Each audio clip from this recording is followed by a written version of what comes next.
Walking bus. Hi dear friends, welcome to another special news with English and Indonesian learning channel.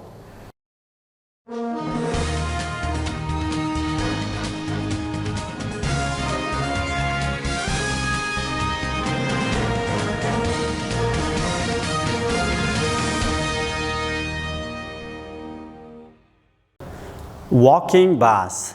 In Vladivostok, a city in the extreme south of Russia, a group of people determined to cross a vehicle-only bridge decided to dress up as a bus. A video emerged on the internet showing 4 people walking in tandem while holding a box made to look like a yellow bus.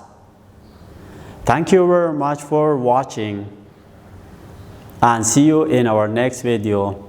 Happy study. Bye.